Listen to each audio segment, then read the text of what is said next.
महादेव जानकर यांनी केलेल्या टीकेचा अजित पवार यांनी पुन्हा एकदा त्यांच्या शैलीत समाचार घेतलाय। इंदापुरात नगरपालिका प्रचाराच्या दरम्यान ते बोलत होते। महत्त्वाच्या पदावर असताना जपून बोलावं, मी स्वतः मंत्रिपदावर असताना त्याचा अनुभव घेतलाय, असंही अजित पवार यांनी आवर्जून म्हटलं।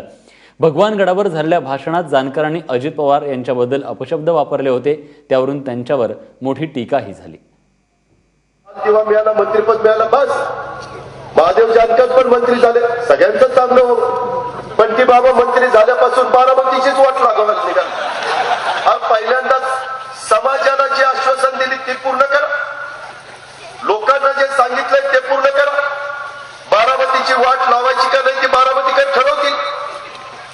परवा तर परळीला शिव्या दिल्या, आणि शिव्या द्यायला मंत्री केलंय का लोकांची कामं करायला मंत्री केलंय? परवा तर कुणाला तरी अधिकाऱ्यालाच दम दिला। काल मला कोणी सांगितलं की निवडणूक आयोगाच्या त्यांच्यावर गुन्हा दाखल केला।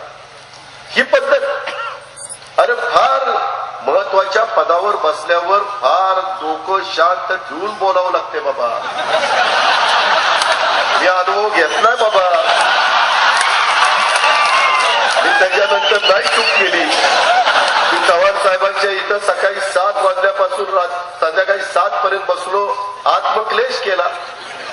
एवढंही त्याला पट्ट्याला कळलं, आता काय करावं। त्याच्यामुळे बाबांनो, माझी एवढीच विनंती आहे की अशा पद्धतीनं त्या पदाचा वापर करायचा नसतो।